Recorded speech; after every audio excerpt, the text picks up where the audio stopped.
Watch Dogs Legion, l'un des jeux les plus attendus de cette fin d'année, notamment grâce à une large campagne publicitaire à son sujet.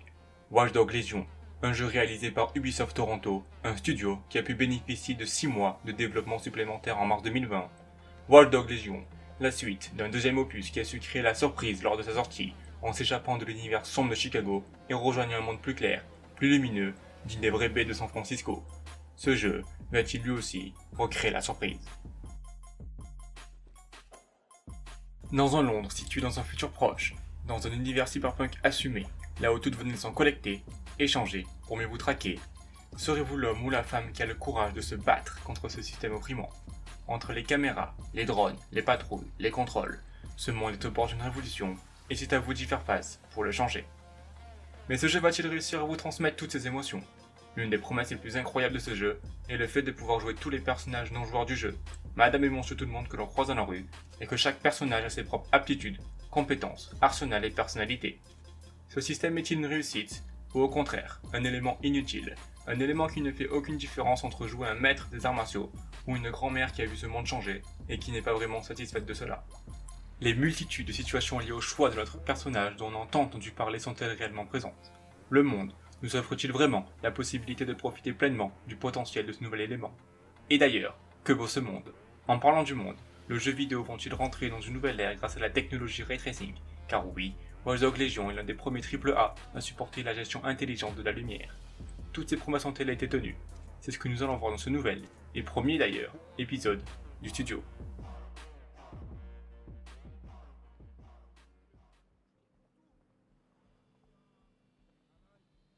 Alors, qu'est-ce que donne Londres au final? Londres est magnifique, vraiment. J'ai rarement autant apprécié un monde ouvert dans un milieu urbain. Car oui, ici, pas question de nature, de verdure, de montagnes ou de champs à perte de vue. Seuls des immeubles et des océans de toiture seront votre horizon. Le monde est rempli de détails, et ces derniers sont sublimés par des effets RTX, mais on reviendra un peu plus tard sur le côté technique de la chose. Je pense réellement que le monde est l'atout phare de cet opus.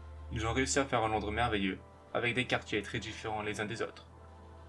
Les rues sont bombardées d'effets lumineux, de vie, entre les activistes qui manifestent derrière un leader hurlant dans un mégaphone pour se faire entendre, des contrôles d'Albion ou même des armades de drones qui nous survolent. Le monde réagit aussi à notre présence, que ce soit quand on se gare avec notre plus belle voiture et qu'on entend l'exclamation des PNJ proches ou des plus surpris parmi eux qui prennent même des photos de celles-ci. Les PNJ ont leur propre vie et leur propre histoire, et le profiling est enfin crédible. Par exemple, j'ai croisé un jeune homme qui s'était fait éclater les tympans à cause du bruit d'une arme à feu. Et devinez quelle arme avait-il à sa disposition? Une MP5, silencieuse. Cela ajoute de la crédibilité au jeu, et c'est vraiment amusant de découvrir toutes ces petites cohérences. Le profiling permet aussi de découvrir si une personne fait partie des proches ou des ennemis d'un membre de notre groupe. Si on aide une personne, en le libérant d'un contrôle d'Albion par exemple, celle-ci sera plus facile à recruter, et ses proches auront une bonne image de nous, et plus largement, de DeadSec. Les détails du jeu sont vraiment intéressants à découvrir, que ce soit les tags qui évoquent l'oppression que subit une partie du peuple, et leur besoin de liberté, ou les écriteaux des manifestants indiquant que l'homme sera toujours au-dessus de la machine. Londres devient donc l'élément central de notre aventure. Bien plus qu'un décor, la ville est comme un personnage à part entière que l'on découvre sous tous ses angles, à chaque coin de rue.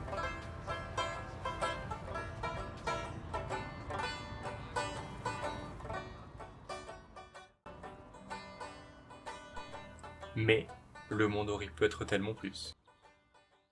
L'aspect cyberpunk du jeu est bien présent, on le voit, entre les différents hologrammes de propagande, publicitaires ou artistiques, les voitures autonomes et... c'est à peu près tout. Alors oui, on voit du cyberpunk, mais pas assez à mon goût. C'est vrai que je m'attendais peut-être à trop, c'est peut-être pour ça que je suis déçu à ce niveau-là. Mais bon, quand on se balade dans les rues, hormis les 2 points cités précédemment, je ne vois pas de réelle différence avec le Londres actuel. Et c'est dommage. Maintenant, c'est vrai que le monde est magnifique graphiquement. Le RTX est présent, mais encore une fois, et uniquement selon moi, ce point n'a pas été exploité à son plein potentiel. Les effets de lumière sont bien là, c'est un fait indéniable. Ils ajoutent en vrai une plus-value au jeu, aux rues et à l'immersion. Ubisoft l'a très bien compris, et nous le montre très bien, avec des milliers de flaques d'eau dispersées sur toute la map. À se demander pourquoi on ne voit jamais de pub pour des bottes de pluie.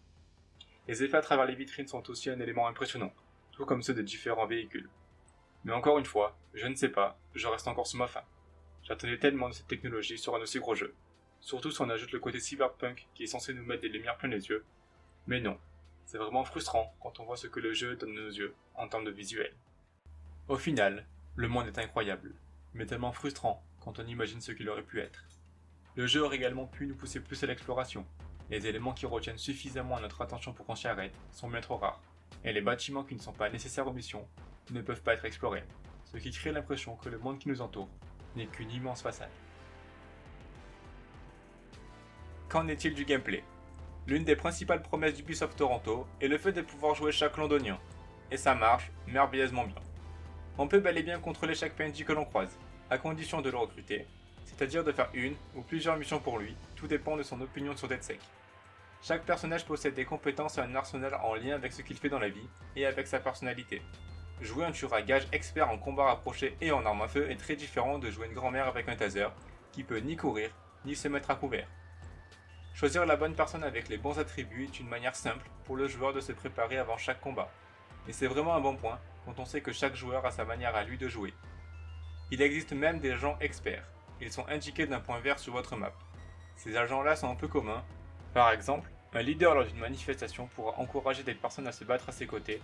Un agent secret disposera de sa propre voiture munie entre autres de missiles téléguidés, alors qu'un graffeur foncera dans le tas avec son fusil de paintball et sa grenade de peinture. Dans un jeu de hacker, le hack occupe naturellement un rôle prépondérant dans le jeu. Ce troisième opus ne déroge pas à cette règle et fait même mieux que ses deux prédécesseurs. Premièrement, le hack est enfin illimité. Pas besoin de botnet pour pouvoir utiliser notre environnement, ce qui est fort utile pendant les courses-poursuites notamment. Cette simple amélioration rend le hack beaucoup plus jouissif, plus utile et beaucoup moins occasionnel.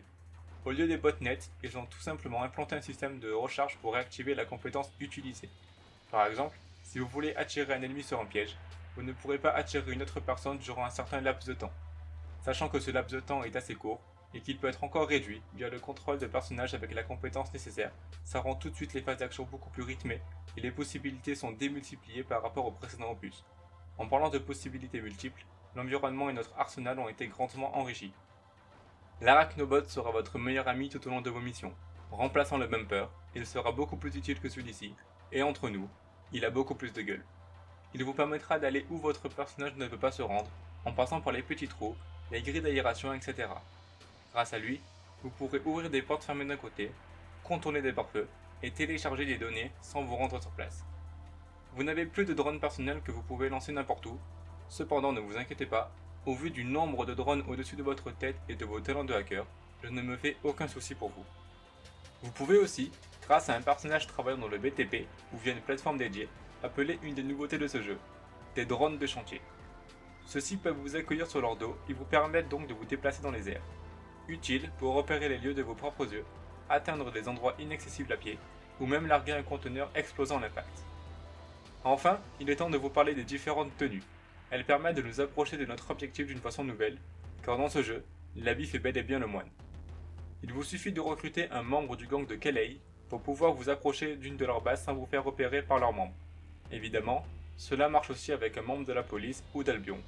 Cette mécanique du caméléon apporte une vraie diversité au gameplay et nous donne la possibilité de se la jouer en mode Hitman. Parlons maintenant de l'armement. Les développeurs nous offrent ici, encore une fois, le choix entre des armes létales ou non. Tout dépend de vous. Le ressenti des armes s'est un peu amélioré par rapport au précédent opus. Le fusil de paintball apporte une petite touche d'originalité, mais l'arsenal du joueur est encore trop limité à mon goût. Par contre, les combats à main nue ont réellement été améliorés avec notamment l'ajout de l'esquive qui permet de réaliser d'impressionnantes contre-attaques. En règle générale, les combats à main nue sont donc plus rythmés et sont plus fun à jouer.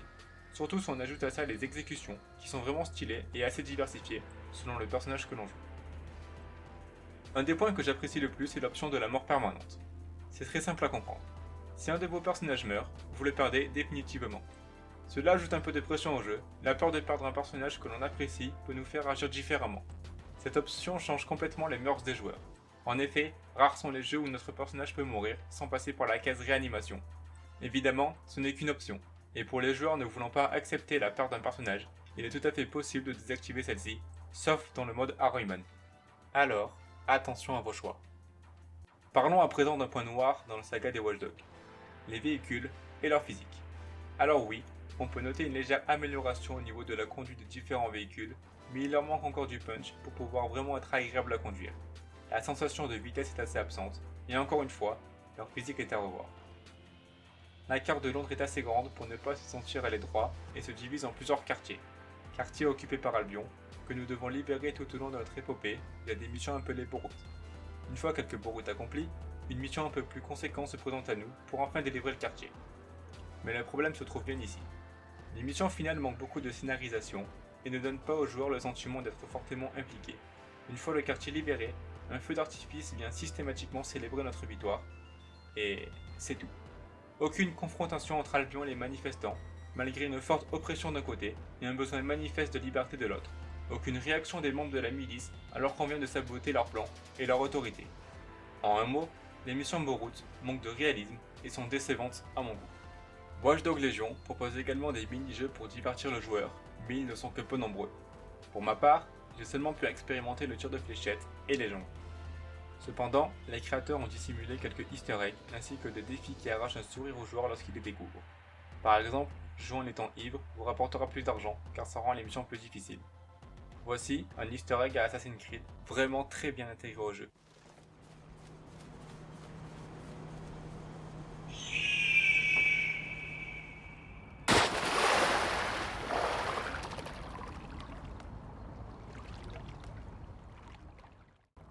Les personnages censés incarner le côté obscur de la force, Nigel Kess et Marie Calais, manquent également de crédibilité.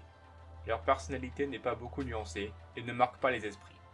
Autrement dit, ils sont parfaits dans leur rôle de méchants entêtés, mais n'ont pas de profondeur et n'ont pas d'autre utilité que de servir d'éléments déclencheurs à l'intrigue, ce qui est fort regrettable. Le seul point réellement négatif est sa répétitivité. Toutes nos missions se suivent et se ressemblent. Il faut aller d'un point A à un point B. Ce dernier point étant toujours une zone interdite où l'on doit soit collecter une donnée en la téléchargeant, soit voler un véhicule, ou soit éliminer quelqu'un puis quitter la zone pour recommencer ce schéma à nouveau lors de notre prochaine péripétie. Et cela est valable pour les missions de la trame principale, comme pour commencer le recrutement de nouveaux personnages. L'IA des personnages est correcte, on le voit plutôt bien dans les rues ou dans les courses-poursuites, mais elle montre ses limites lors des phases d'infiltration où les ennemis deviennent aveugles dès qu'on se décale un petit peu de leur champ de vision. Un dernier point avant de conclure, l'humour du jeu est vraiment bien dosé. Bagley, l'intelligence artificielle de notre bande, ajoute régulièrement une touche d'humour rafraîchissante, notamment lors des phases d'action dans lesquelles il nous assiste grâce à une oreillette. Pour conclure, mon avis sur Watch Dogs Legion est très mitigé. D'un côté, je suis agréablement surpris par la beauté et la qualité des graphismes. Tout est très détaillé et l'univers du jeu est plein de vie. Le ray tracing ajoute aussi une énorme plus-value des gore. Le hacking et les combats ont été grandement améliorés, ce qui permet une meilleure jouabilité. La ville de Londres est vraiment le plus gros atout du jeu, avec des places variées. Les maisons traditionnelles et les parcs côtoient une architecture moderne et futuriste. Et tous ces décors sont aussi magnifiques les uns que les autres. Mais, j'en attendais peut-être un peu trop sur ce jeu. C'est pour cela que tous les points que j'ai évoqués plus tôt dans la vidéo ne sont pas des points négatifs à proprement parler, mais plutôt des points décevants, selon moi.